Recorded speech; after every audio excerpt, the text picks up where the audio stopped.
bino merci na kati émission na biso de la mort à la vie. Bino subozi occasion ya kolanda émission na biso na kati ya mabota na bino. Kimia na Yesu Masihi mais la kati na bino pe topesi bino mbote na kombo na Yesu. Ya solo ba occasion oyo eza kopesa mela biso bandeko eza hasard te kasi ya linde nzambe azo permettre yo na ngai po toyebana kopambolama na nzela ya batémoignage oyo ezali kotalisa ke Yesu Masihi aza na bomoi mpe azali toujours kosala. Ya solo toza kokumisa nzambe mpona baintervention na bino, toza kokumisa nzambe mpona baport na bino mpona émission ekende liboso. Kimia na Yesu Masihi omela lisusu kati na mabota na bino mpe boyo bakoumela devant écran mpe bokomona bamerveille ya nzambe na bomoi na bino mpe bokotika témoignage ekozanga te kati na lingomba na Yesu Masihi. Na koumela koloba te na lela pokwa lelo tozali na esengo ya koyamba mosali na nzambe na kombo ya Daniel Kawata. Ye akotalisa biso bamerveille ya nzambe kati na bomoi na ye, akotalisa biso na nzela nini Yesu Masihi akutanaki na ye, akotalisa biso ndenge nini nzambe aepargna ye na bacirconstance ebele kati na bomoi na ye. Yango toza komona devant écran na biso invité na biso oyo azali na pokwa lelo topesi mbote. Bonsoir Daniel. Bonsoir. Toza na esengo vraiment ya koyambo na plateau na biso parce que toyebi ete nzambe na biso aza toujours na bomoi, nzambe na biso aza kosala. Et puis je vais signaler na bandeko na biso ke faut supporter parce que notre frère aza na difficulté ya s'exprimer na lingala mais nayebi ke ya kose débrouiller moke mpona kolobela biso. Yango topesi yo maloba prophète le frère Daniel Kawata oyo expliqué biso ozali oyo okangolami na kati na Yesu Masihi, ozali oyo opambolami kati na Yesu Masihi.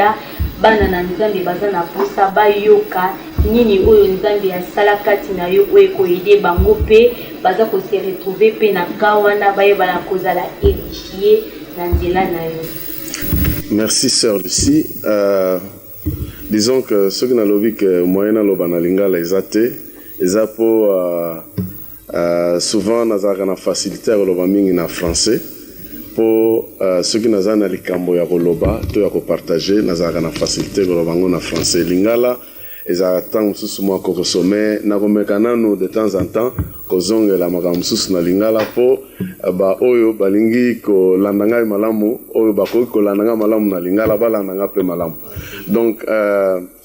nabotami na famille moko chrétienne mais baparents nanga babalaki ntango bazalaki déjà trop jeune. Mama na ngai abali na âge ya 12 ans. Donc wana papa na ngai akoko expliquer ndenge nini akende ozwa mwasi ya 12 ans ndenge wana mais abalaki mwana moke pe papa na ngai azalaki na double âge na ye, c'est-à-dire elenge moko ya 24 ans abali mwana ya 12 ans. Na époque wana ezalaki makambo ezalaki kosalema,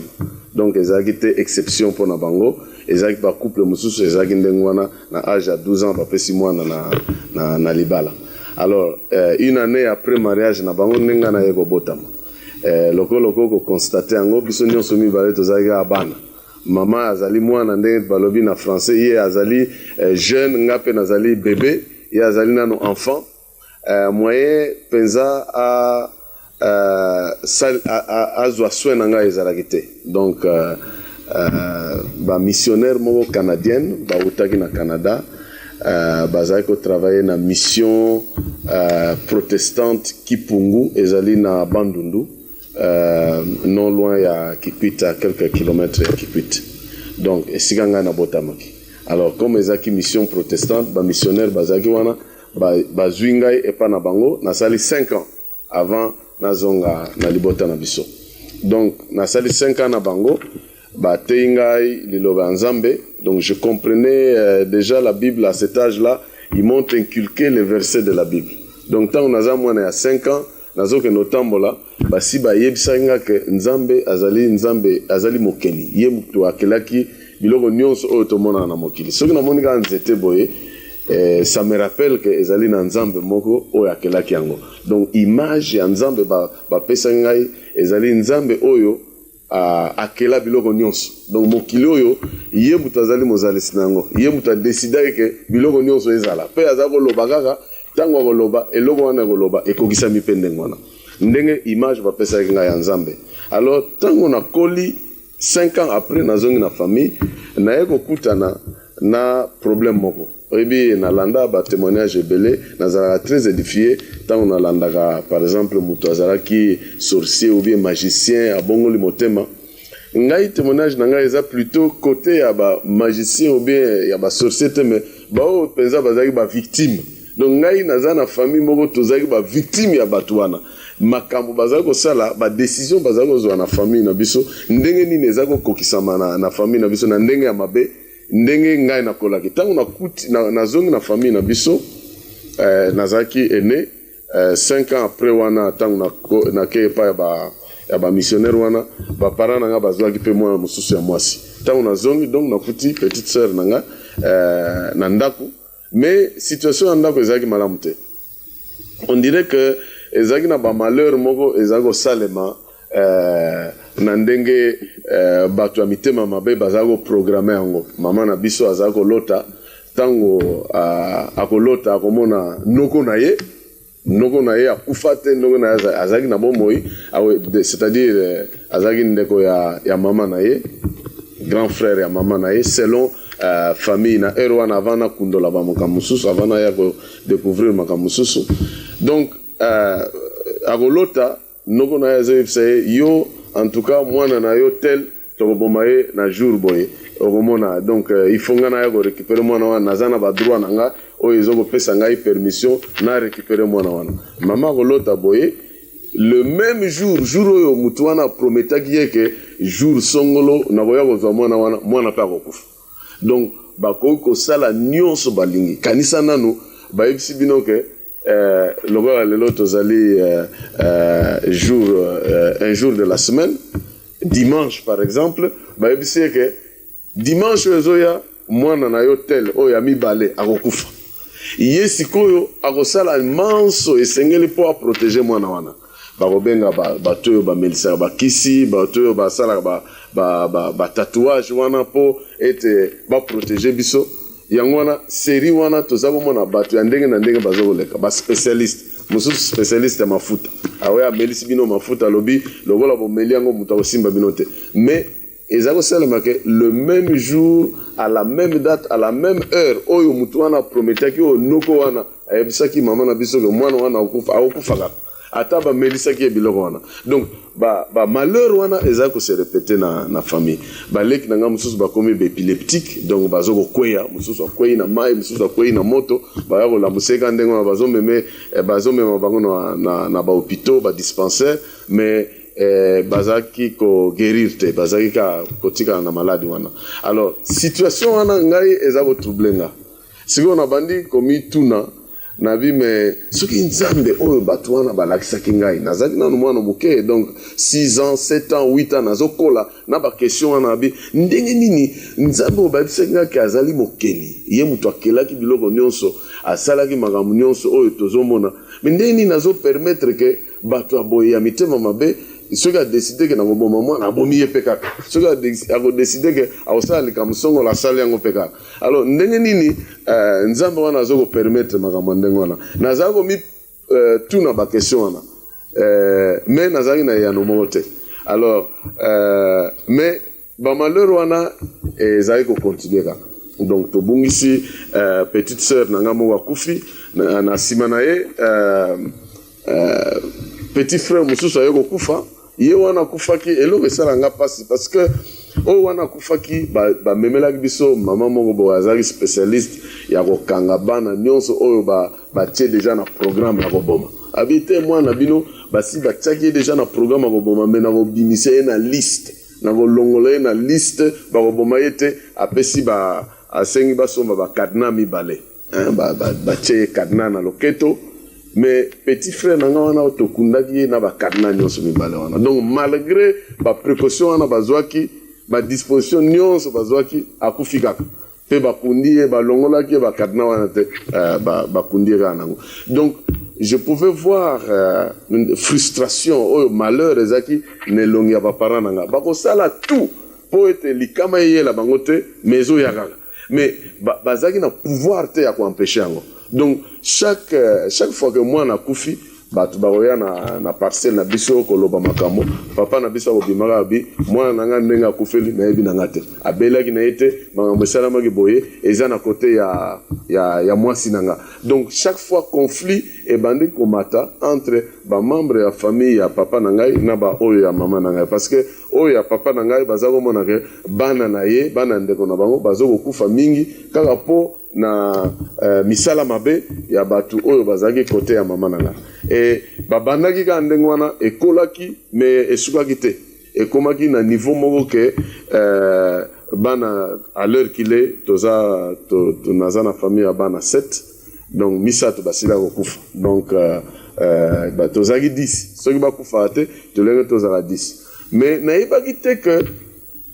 sima ya bamalheur wana ezalaki na mabongisi moko baplan moko diabolique ezalaki sima nango bapacte moko esalamaka entre bagrands-parents na biso oyo biso toyebaki te ezalaki na cadre ya kindoki kaka ya sorcellerie po ete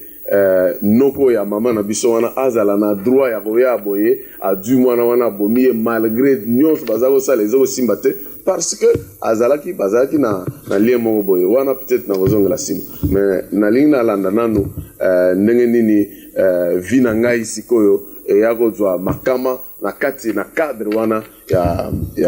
ya baepreuve tozalaki nango to ya mikakatano famille na biso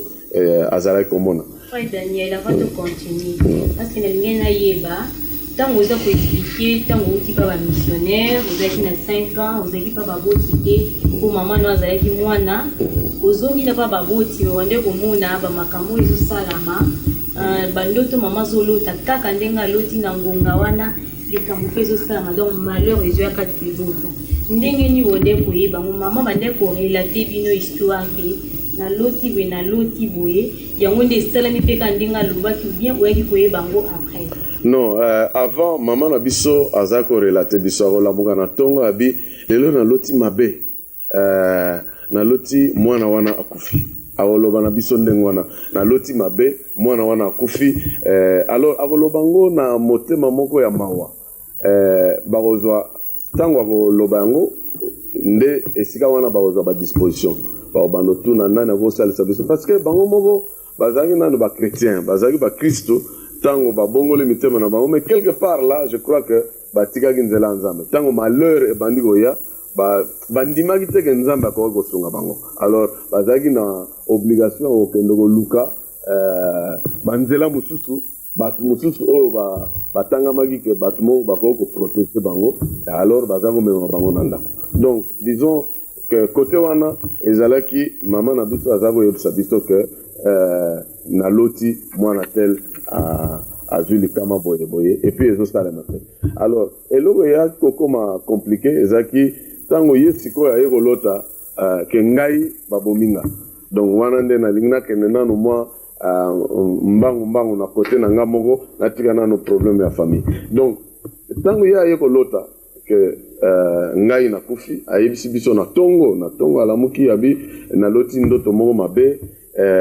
na loti ke mwana na biso ya liboso, donc apointe ngai ke mwana oyo babeti masasi akufi. Alors bamemi en hôpital et azaki makile ezaki presque partout, mais ya ningisi muto ayebisi nga ke mama na okufa te. Alors bayebisi ke d'ailleurs tolinga to bomaye il y a une semaine passée, mais tokokaki te ko bomaye parce que en effet nazako salisa mama na biso tozako kende na pendant ba vacances tozako kende bilanga. Alors tant que zongi tant que silisi ko sala bilanga wana avant tozonga tozako sokola na mai na ebale, tant que tozo sokola nazaki na se nzete moko namoni nzete katani, nzete wana ekatanaki branche moko bo ekatani ezaki akokauka te ezaki ka mobesu, donc en principe ekoko katana te. Donc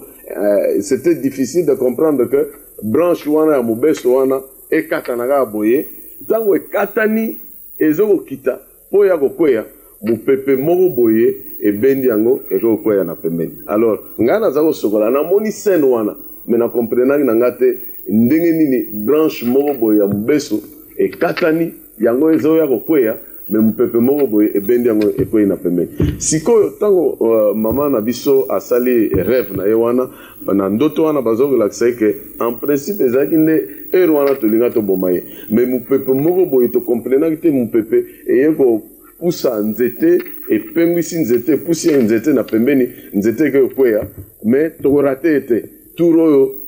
lobi kaka wana tokoboma ye lobi yango wana. Donc, tant que maman a vu ça, c'est les rêves, Ezaki, un certain vendredi, le 19 janvier 1973. C'est que,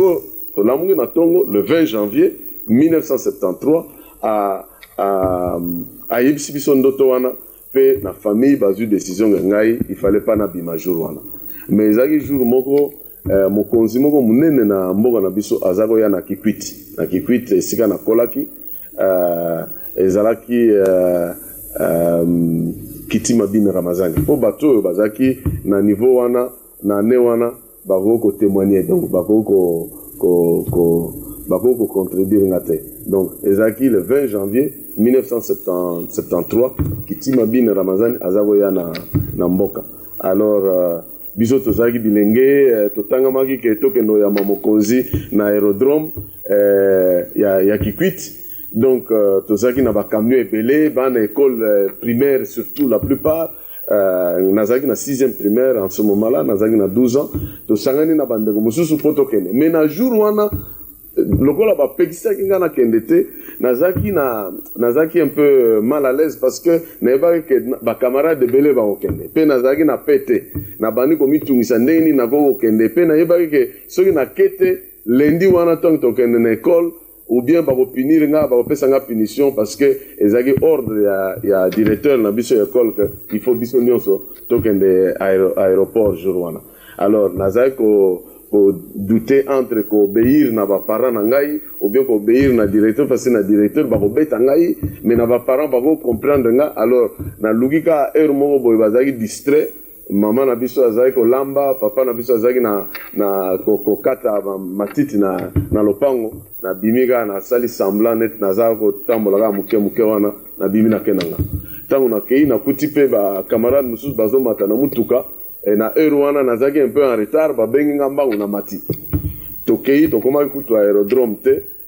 presque à 300 ou 500 mètres aérodrome mutuka ebaluki na niveau moko bazako préparer bazako kosala macadam. Donc avant batia goudron ezalana no mabanga moko ya mike wana bachaka mutuka ebaluki na niveau wana esali lokola tozaki na vitesse mutuka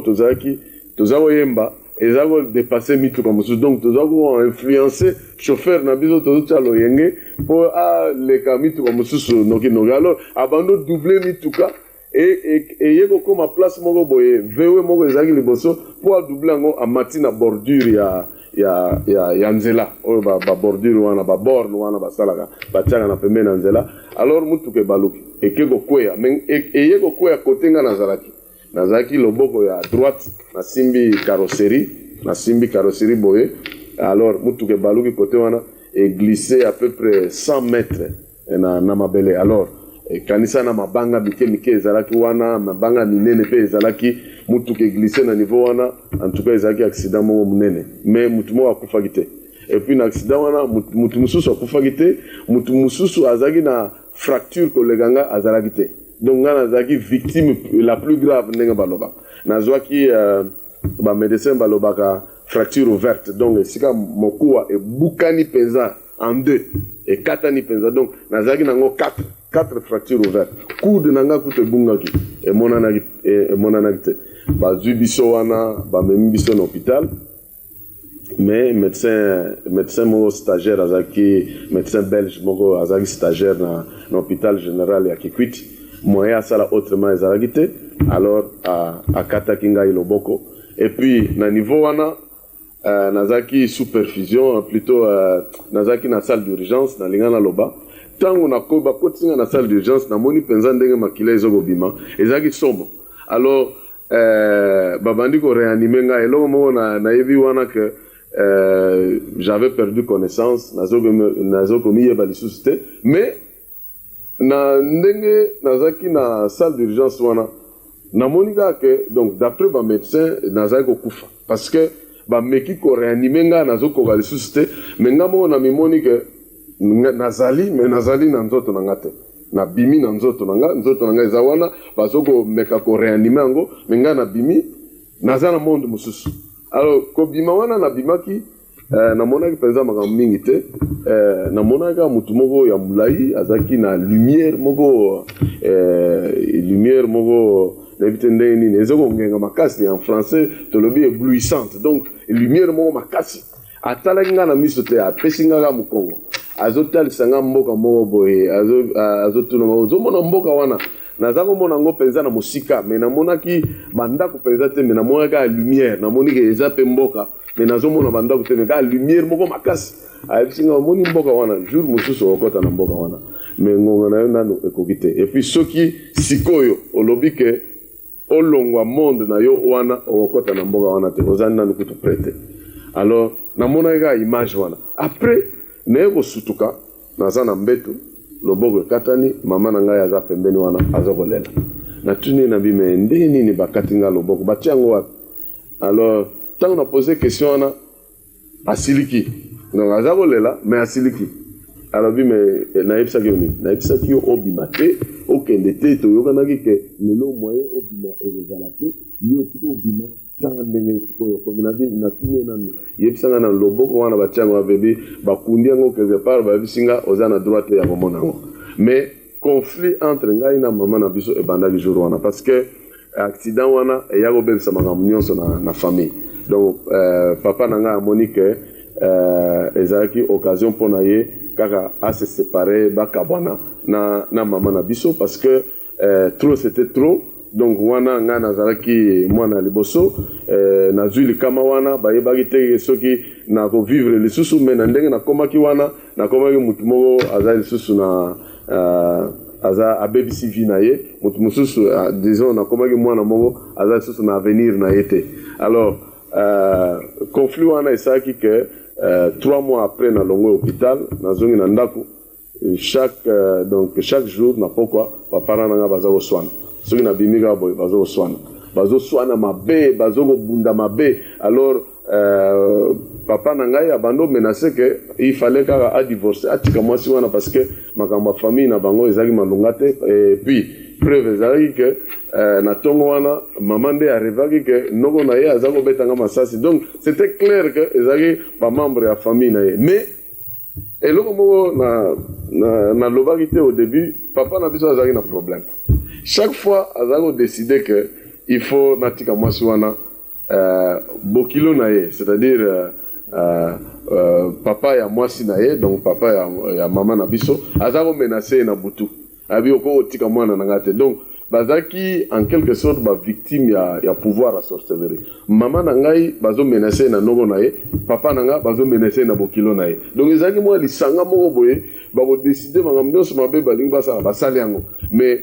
bato oyo bazosubir makambo wana bazali incapable ya komilongola incapable ya komibikisa mpe incapable ya kolongwa na bowumbu wana donc nakoki kosentir même avec recul quand je regarde la vie de mes parents nazo kosentir ndenge nini baza kosouffrir mpe biso bana tozalaki na pouvoir te chaque soir il faut bayebisa biso makambo basorcier basalaka makambo mabe basalaka donc bakoti biso kobanga mpenza ya pouvoir ya bato wana alors sikoyo lokola mama na biso baza komenace badivorce ye amonaki ke na ka wana azalaki na tort mpenza te parce que ayebisaki nga nabima te me nabimi quand même amonaki ke nga nasalaki mabe alors à partir ya wana relation na ngai na ye ezalaki lisusu bien te abandi koyebisa nga makambo moko mabe e makambo wana ezalaki kodétruire morale na nga peut-être bamama mosusu bayebaka te ntango bazokoloba na bana makambo mabe bakanisi bazaka bana mais ezokota nga eza kokota nga parmi makambo eza kodétruire nga mama na biso aza kofandisa nga ayebisi nga abi tala ndenge okomi oza lisusu na loboko ya mobali te donc loboko ya mobali eza synonyme ya kimutu mpenza operdre yango donc operdre dignité na yo operdre capacité na yo okoza lisusu un bon à rien nayebi te ndenge nini donc mutu moko pamba alors ozalaka mwana moko malheureux parce que okobonga te na vie na yo okosala mpe eloko moko ya malonga te donc ndenge aza koyebisanga makambo ndenge wana oza mutu moko pamba obonga te okozala mutu malonga te donc nyonso wana naza kondima yango mpe naza kozwa yango na motema na ngai abi naza mutu moko pamba nakobongaka te na vi na ngai donc eloko moko ya malamu ekosalama te na vi na ngai naza kondima yango mpe naza kotambola mpe kaka neti mutu pamba naza kosala makambo nyonso mpe kaka neti mutu pamba epuis eloko mosusu ezaki quelques années après période wana baza kochange bakombo ya bana tozalaki na pays na biso na retour à l'authenticité il fallait kolongola bakombo nyonso ya kikristo kozwa bakombo kaka ya authenticité ngai babambi nga kombo pasi ya pamba donc kombo na nga voulait dire pasi ya ntango nake kotuna mama na biso na bimi ndeni bopesi nga kombo pasi ya pamba yango babandi expliquer petit frère na nga alandaki nga bapesi ye kombo ya lemba epa na biso na bandundu aza lemba aza noko or noko na régime matriarcal aza mokonzi ya famille sikoyo mama abandi expliquer nga bi petit frère na yo azwi esika na yo ye mutu akozala mokonzi ya famille yo oza mutu moko pamba donc namonaki pasi ya pamba mpo na yo soki nayebaka parce que yo ntango obotamaki wana oyebi ozalaki na mutu moko munene ngai azalaki mwana moke olinga kuta oboma ngai na mutu na yo munene wana oyaki nango wana alors namonaki na nga pasi ya pamba donc soki nayebaka ifaleka nakufela mwana plutôt que nazala na mwana moko akomi lokola yo non seulement akomi mwana moko okosala eloko moko ya malonga te mais présence na yo eza kobebisela nga libala donc tout ça eza kokota na mutu na ngai eza kodétruire ngai soki nafandi nga moko nazokomi linga lisusu te naza komi linga lisusu te naza komi yina naza mpe kolinga mutu mosusu te parce que nga moko naza koluka ndenge nini nakokopesa eyano na vi na ngai sikoyo soki nakanisi sœur religieuse wana bazwaki ngai oyo bacanadienne wana babokolaki ngai depuis nabotamaki tina age ya 5 ans nazokanisa na bi mais ndenge nini bayebisaki nga makambo ya nzambe me awa nzambe nazomona lisusu te malheur ya boye me soki nzambe azalaka nzambe moko malamu ndenge nini akoko otika bato mitema mabe babebisa bomoi ya bana oyo basali na bango eloko moko te donc naza comprendre te wana nazalaki na eyano te mutu moko te akoki koprouve nga ke nzambe azali nzambe moko malamu nazalaki kondima te parce que nazalaki komi tuna soki aza nzambe moko ya malamu ndenge nini akopermettre ngai nayebi ke nasali na ngai likambo te naza na ngai na problème ya mutu te nayibaki na ngai eloko ya mutu te nazwi na ngai niongo ya mutu te me mutu oyo alingi kobebisela ngai vi aye abebisi yango mpe nzambe mpe azomona en tout cas ngai naza kondima te ke nzambe azali malamu donc nyonso wana eza kopengisa ngai eza kodétruire makanisi na ngai mpe bomoto na ngai nyonso ezalaki ebeba nango alors nasali ndenge wana ntango baye kozwa décision na famille que il faut protéger bana mosusu wana batikali baparent na nga babenge nga baexplike nga abi tomoni mama moko oyo asalisaka tolingi te bana na biso mosusu wana bakufa lisusu tozwi décision ya koyamba ye kofandisa ye kati na ndako na biso tokopesa ye chambre na yo sikoyo kobanda olala awa na mabele na salon nabi tie nga naza mwana na bino ya liboso ndeni boko kotika ngai nalalaka na mabele awa na salon na boyi babi bon soki oboyi okopona esika nini olingi okende mais lokola yo tosi tobungisi yo oza lisusu na ntina te biso tokolinga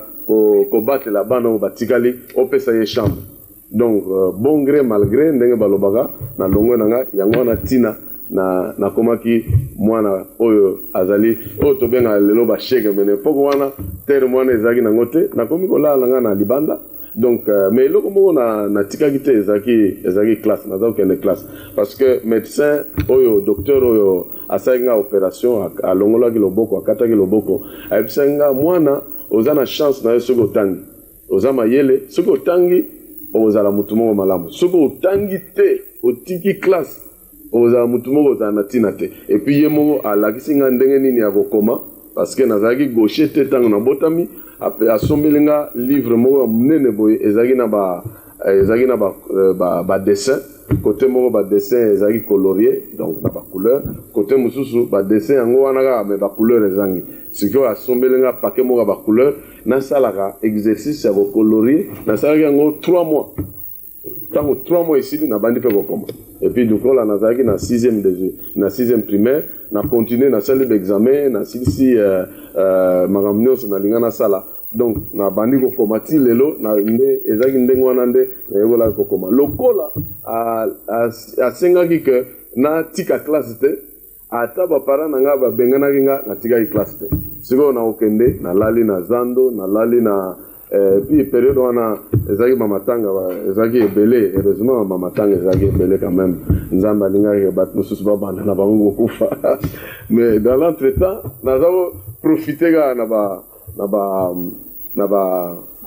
na bamatanga wana donc matanga café eza wana bamwa ere wana baza kopesa na mwa lipa nayebi te sikoyo mais ere wana matanga ezalaki quand même place moko nazalaki spécialiste soki nazotambola na nzela il faut naloka mandalala fete te parce que fete il faut mutu moko aza propre mutu peut-être bainvitaki mais matanga kuna bato nyonso bakendeka bayanke moko bazalaki nsima wana osangani na bango eza na café moko wana toza kotya badiamba na kati wana bozo komela lobi na ntongo nake classe mais naza kosala ndenge wana bokotuna me ndenge nini na progressaki naza kokende na classe moto oyo ayokelinga mawa apesinga chemise oyo ayokelinga mawa apesinga kilote oyo ayokelinga mawa asalisinga nakomaki na niveau moko ya misère tellement que ndenge nayebisaka bato mosusu nayokolaki misère na dictionnaire te ngai mpenza na vivaki yango oyo malheur wana bamonaka ke omoni ke malheur yebaka ke ere moko boye lokola naza kolinga football mingi tokei na terrain ya football bayibinga chemise donc tozobeta ballon wana bayibinga chemise na suka nango naye komona ke chemise nanga bayibi yango sikoyo na pokwa toza kosala boye soki bosisi kobeta bale bokee na mai bokee na ebale bokee osokola alors na pokwa wana tokee osokola ere wana comme kilote na ngai d'ailleurs ezalaki kaka yango wana bakilote amarke wana namona yango lisusu te ezalaki bakilote moko boye ekomaka jipe facilement ezalaki coupe moko boye ya moke esika esanganaka wana ezalaka moke mpenza soki osali faux pas ekatani nango donc ngai nazalaki na kilote ndenge wana ekopasuka na place moko essentielle ozo comprendre ndenge nazoloba donc epasuki place moko ya sérieux aussi okangi yango na singa epuis singa toza kotonga nango eza singa ya rafia nayebi te ndenge babenga yango mais ezalaki basinga ya rafia okanga yango bien après epasuki lisusu na place na pembeni epasuki lisusu mais pilote na ngai ezalaki mwa spécial ezalaki na bamba yango quand même parce que nazokende nango ndenge wana moya kosala autrement eza te mais tour wana nake na mai bayibi chemise nake na mai toza kosokola yango na bamatiti na bafeuille oyo matiti ya bapapei donc oke ozwi matiti wana ya papei oke na mai soki ozonika yango mpenza na matiti wana omone bafululu moko boye ezobima fulufulu moko boye donc ezosala neti ke eza savon alors jour moko bon nakei jour wana tosokoli bien natandi elamba na ngai nayokuta boye kilote na ngai bayibi yango donc nabimi na mai kilote ya kolata eza te chemise basi bayibaki alors nga mpe nasali tu nazwi mpe ya motu mosusu mais oyo nazwaki wana babamba yango te ezalaki ya bien nalongwe na nga mpe a partir ya wana ekomi kilote na ngai ya sika mais malheur namonaki yango na miso na nga moko na vivre yango mais eloko eza kosala nga sikoyo pasi ezalaki ke nazalaki détaché ya bapara na nga balingaki ngai susu te et puis bato oyo bazolinga ngai bazalaki bavoyou donc nakomaki mpenza na groupe moko ya bato oyo na bakartier mosusu bamimeli diamba wana bazokende kosala badésordre tokomaki na système moko kutu bainstauraki système moko ifale komela diamba na bible donc chef de bande na biso akoya bon lelo tokomelanga Matthieu bino nyonso mutu na mutu ifo alukaka bible mutu na nga nazalaki na école protestante bakabelaki biso bible na nga eza kodiminuer volume oyebi bible soki ozosalela yango evimbaka mais oyo yanga wana ediminuaka nango ka ediminuaka donc mpona nini parce que bapapier okolongola papier bokangeli diambo lelo tomeli na Matthieu bomeli Matthieu lobi kuna soki Ezekiel bokomela Ezekiel soki mpe Abakuk bokengomela donc soki ozalaki te na groupe wana jour wana oketuna baninga lelo lobi kuna bosali na lobi kuna tomelaki soki Jérémie soki nini donc pratique wana ebandi kodéranger nga moke parce que naza kose rappeler que ba missionnaire wana bayebisanga bible ezali mokanda nzambe ezali sacré ezali eloko moko ya okoko sakana nango te. Entre temps biso tozalaki wana tozomelela yango badiamba bamakambo ndenge parce que bapapier nango ezalaki bien mpona kokanga badiamba wana. Alors ezalaki kotungisa ngai jour moko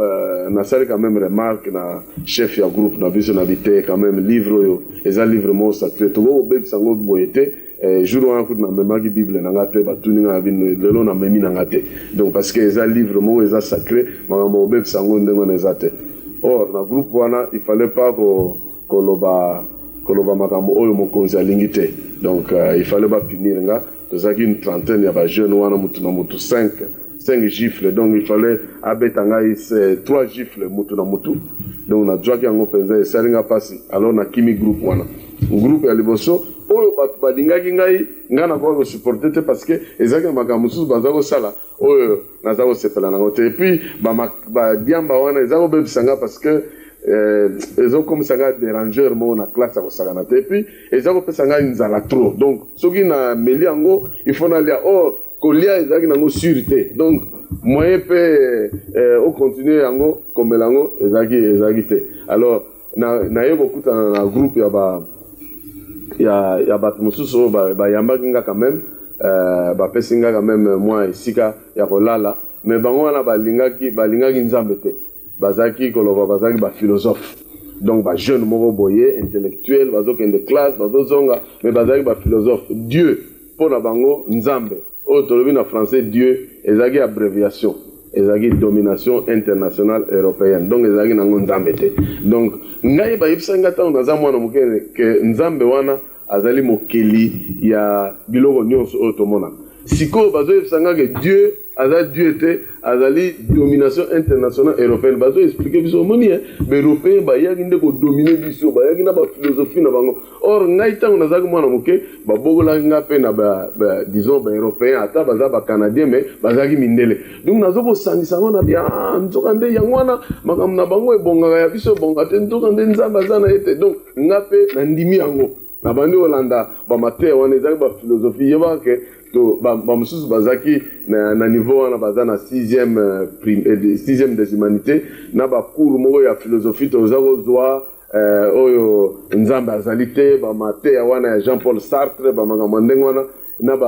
na bahistoire tozozwaka moto awutaki na makaku bamakambo baenseignement ya ndenge wana yango wana baza kopompe biso mpe tozolanda bi en tout cas ezalaki ndenge wana nzambe azalaki te. Mais à un moment donné, malgré nazolanda groupe wana, nazo sentir que en tout cas, ezali na vie de mon kati na ngai. Na bando sentir que naza na sengote, nazaki erete na vie na ngai. Makambo nyonso nazo sala wana ezako sepelisa nga te. Ngena tina fin dernier. Ozuluba ke bande ko kindi classe.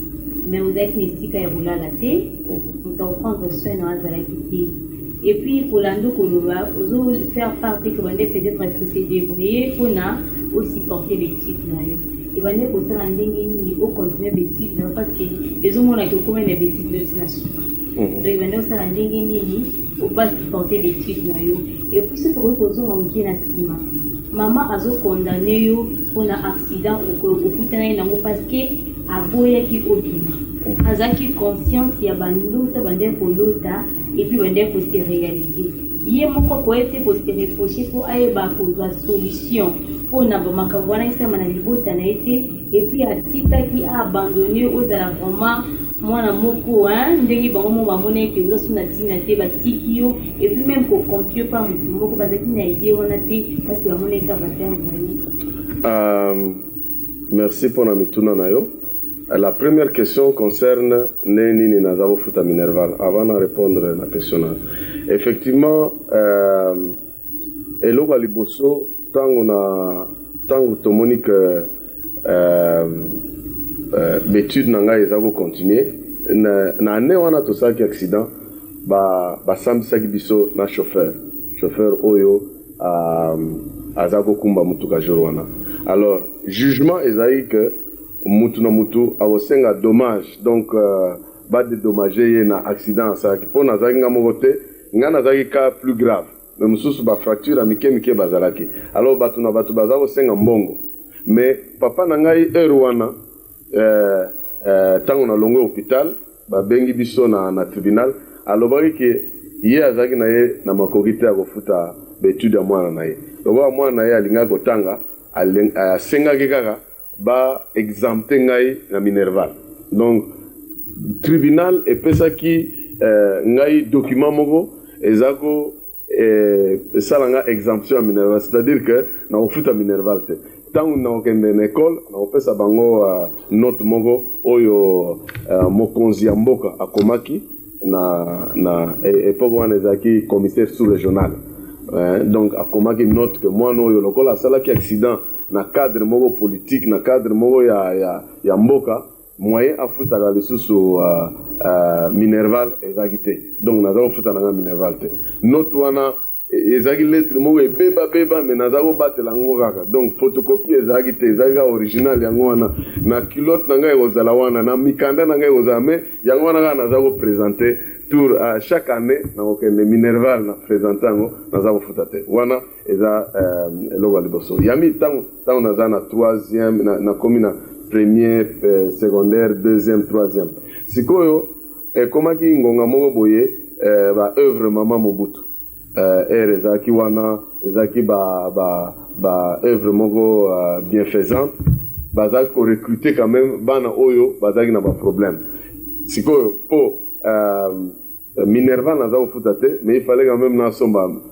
bakaye donc ata baexempte nga minerval mais bakaye donc bakopesanga note te nakende magasin nazwa yango donc baœuvre wana nde eza kosalisanga ntina 4e mais après 4e année ntango nakomi na 5e na 6e année baœuvre wana ezalaki lisusu te d'ailleurs papa moko aza kosala na période wana azalaki soki mbongo na ngai eye akobenga ngai amelisinga masanga amelisinga tellement masanga na langu yango alors apesi nga kaka bakaye donc aza kopesa nga mbongo na maboko te aza kolia na ye yango donc ngai mpe nazalaki kaka na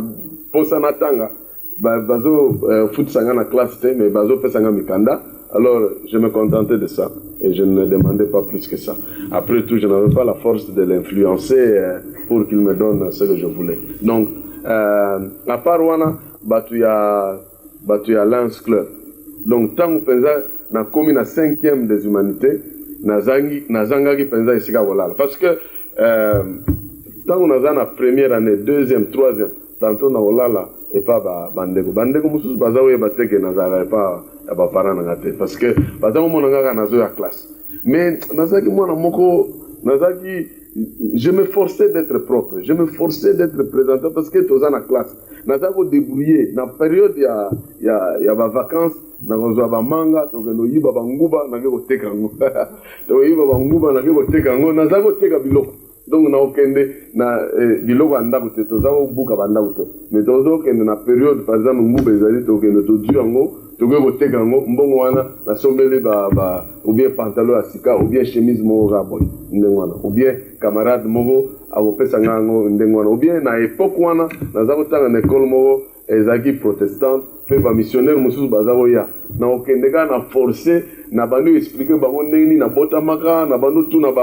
basœur moko boye babokolaka nga donc nazo koatire attention ya bamindele wana alors de temps en temps omoni chemise moko ou bien pantalon moko bapesi nga ndenge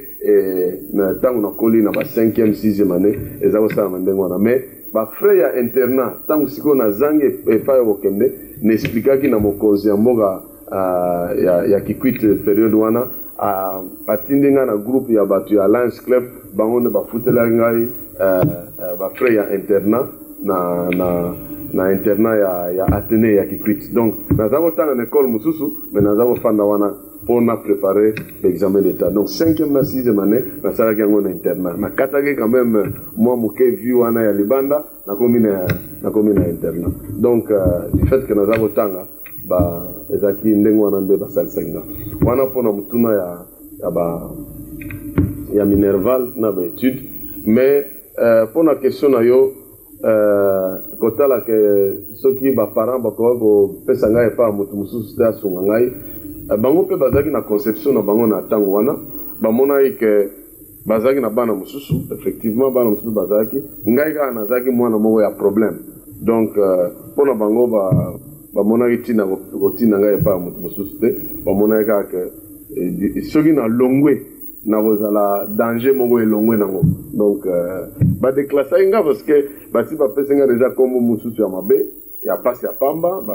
badeklase nga alors nazalaki mpenza problème na bango te mais ntango bayoki ke nazokokende continue baétude na ngai nazokoleka nakomi na 2e 3e 4e babandi oyoka ke nazosala bapoint ya ebele nazokoleka baklasse nazalaki quand même mayele alors babandi oluka moyen po tokutana mais nazalaki déjà révolté wana nazalaki vraiment révolté. Histoire, na kati ya histoire kama ndio kopesa lisolo ya Italie na badete ni pas que dans ba contrat. Vous découvrez dans peut-être après. Dans ba tubeli tenge ngo expliquer que badete difficile de sortir les risques. Ba baza koyi donc on se baza koyi ba. Mais grand-mère peut-être histoire oyeba ki on ni ahela akitakio imona nango ezalaki boye na signaki contrat boye na salaki boye et puis ezosuna bandeko mingi balobanga motu na ngi ezalaka tete so na loti ndoto esalemaka ndenge wana ozomoki baza na kati ya ndenge wana ebi bango babima na libulu wana parce mama na bino azalaki na ka wana me ayebe kobima te mpona nini libota na ye etangola mesa mpe na bandeko lelo bazolanda bazosia retrobe na ka wana yo ozali témoin oculaire pour que tu remarques quelque chose pour pas du management. Il y a liboso, disons, na robandela oyo bolobi bazala na mitu pete. Eloko mo na linko souligner wa ezalike soki satana alinko sala mutu mabe ako préparer ako banda ko préparer malamu po mutu wana ami bongisa po satana akota katikati na ye abebisa yepe. Donc batu mususu nete mama na biso azaki ndenge bolobi mutu pete mais soki azalaka mondimi moko makasi akolingaka te makambo oyo ba prophétie wana ou bien ba bilakeli mabe wana ou bien ba soro wana oyo noko na ye azako bwaka parce que azako bwakela ye ba soro bi mwana na yo telle date ko boma ye soki azalaka mondimi une vraie combattante akotela bi na kombo na Yesu abebisi maloba na wana okosala ngo te mais azako ndima ngo kaka donc akotelema na oyo toloba na français esprit ya fatalité donc akotelema wana bi ngai makambo na monaka ekokisamaka kaka donc azokondima ngo ata ezaka mabe abi te lokola na monaki yango ekokisamaka nga koko avertir bango ke wana ezali mabe soki eza makambo moko yo kokondima ngo te yo kokolinga ngo te ata olotaka erataka te mais omoni ke oyo nakondima ngo te telemela yango na kombo ya Yesu buka yango pe omona ke obebisa yango parce que après tout Satan alingi ko préparer yo wana eza likambo ya liboso ya mibale nalingi pe naloba ke même nga moko avant ya kosala accident wana ta mosusu bomona bana mosusu na ndako baza ba changer comportement nga na changer comportement naza kolinga penza ndenge nini nakoko kata na kobuka na loboko nga naza kolinga kobukana naza comprendre ngo te mais nde sikoyo ntango nakoma mokolo mpe converti je me suis finalement rendu compte que c'était le diable qui m'inspirait nalingaki tellement kobuka na loboko ke ere wana naza kotambola loboko na ngai ya mobali natia yango na bakaye na ngai na tie singa moko na kingu nazokende kotambola na loboko eza na bakaye donc soki moto aza mosika akomona ke aza na plâtre mwana wana nzoka nde ezalaki nango plâtre te me nga naza kolinga kolata plâtre Satana ataki nga makanisi nalinga kolata plâtre nalinga plâtre nzoka nde alingaki kaka nandima ke nakende kobuka na po ye ayebaki ke ekozala plâtre te parce que batiaki nga plâtre te eza mpe na bato mosusu Satana apreparaka ndenge wana abandi kolinga likama moko boye soki liwa ezalaka na ndako na biso ere moko naza kolinga nazala na hôpital comme ça bato baya kotala ngai nazala na hôpital bato baya kotala ngai donc basusi ya ndenge wana mpo bato nyonso bayokela nga mawa bato nyonso bayokela nga mawa basusi ya ndenge wana eutaka epa ya Saint-Esprit te wana eutaka epa ya Satana donc soki mutu aza deja na baantise ya ndenge wana makanisa ndenge wana Satana abandi koprepare deja po ete amema ye na nzela moko ya mabe wana ezalaki na ndenge Satana apreparaka bato ipo totelemelaka yango soki nazalaka mondimi na ere wana nalinga natelemela yango mais na glorifie Nzambe parce que il n'y a rien qui arrive sans qu'il ait ordonné, sans qu'il ait permis.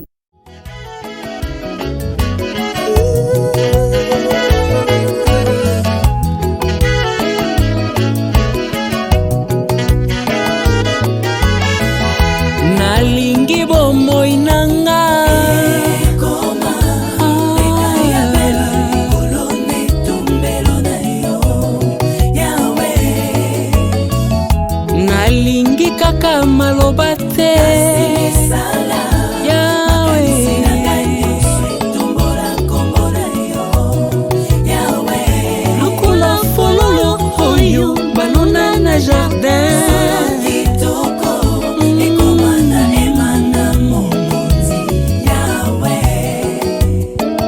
Malasi na talo oyo basopa na makolo ya Yesu.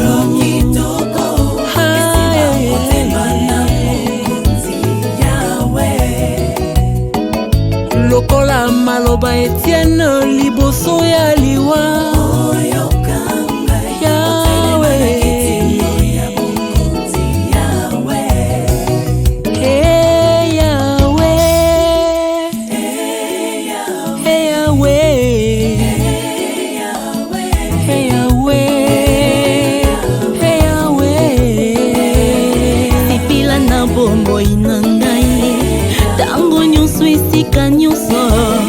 Lokolo sepela na hoya bele otuta tolo pona jobe mokili ya tuta tolo pona moto ezalaki pona bozwi na yete bala to bokulungu no ta yete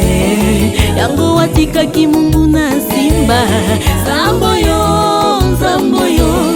suje ya lolendo nanga omongi na lokumu yawe tika mikili nyonso etombola kombo na yo yawe minoko nyonso etatola bonkumu na yo. Hey yawe, hey yawe, hey yawe, kitana kembo na yo wano yoki ngai na sanjo